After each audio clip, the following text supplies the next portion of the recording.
आज आसी जब सुबह सुबह उठी तो खिड़की से बाहर देखते ही उसका चेहरा मुरझा गया। अरे, कहाँ चले गए? कल तो यहीं थे।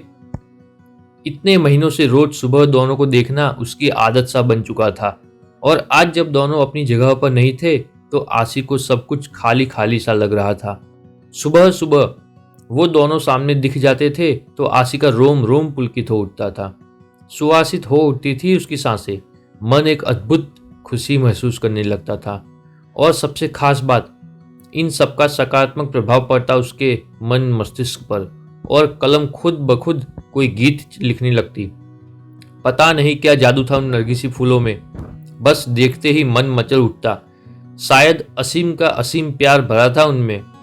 आखिर उसी ने तो आसी के जन्मदिन पर यह गमला उसे उपहार में दिया था, और फिर दोनों ने मिलकर उसमें नरगिसी फूलों का यह पौधा लगाया था।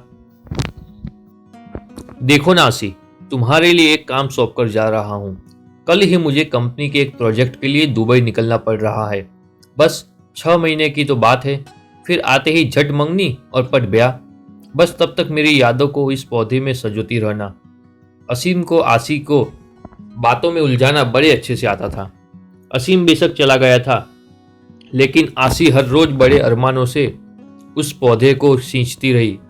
आसी की खुशी का उस वक्त ठिकाना नहीं था जब वह एक रोज सुबह उठी और उसने पौधों पर 2 फूल खिले हुए देखे, पीले रंग के। दोनों फूल बिल्कुल एक दूसरे से जुड़े हुए थे, आसी और असीम की तरह। आसी रोज उन फूलों को निहारती रहती और असीम को याद करती। आसी की रोज असीम से फोन पर बात होती थी। भला 2 साल से चल रहा प्रेम दूरियों से कैसे खत्म हो सकता था? इसी प्रेम की शक्ति ने तो उसे क्या से क्या न बना दिया था। कभी किसी को चिट्ठी पत्री में 2 अक्षर न लिखने वाले आसी की कला आज अनवरत चलने लगी थी। अपने जज्बातों की स्याही में भिगोकर क्या क्या न लिख डाला था उसने। तेरे एहसास में खुद को ऐसे फना कर दिया हमने, जिंदगी बाकी न बची, न तेरे साथ न तेरे बाद।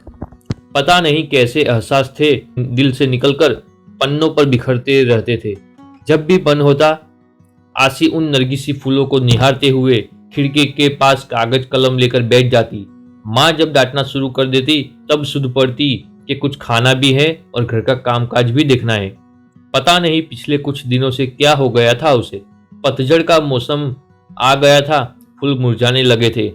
माली से पूछकर खाद पानी भी डाला। असीम को फोन कर बताया तो वह भी पहले खूब हंसा, फिर बोला पतझड़ बीत जाने दो, सब कुछ ठीक हो जाएगा। आसी फिर भी आश्वस्त नहीं हो पा रही थी। अब तो बसंत की बहार भी छाने लगी थी, चारों तरफ एक मीठी ब्यार बहने लगी थी, लेकिन फिर भी आसी को कुछ सही नहीं लग रहा था। आज भी उन फूलों को देखे बिना बेचैनी बढ़ रही थी।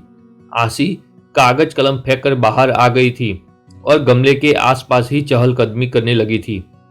कुछ समझ नहीं आ रहा था कि क्या हो रहा है।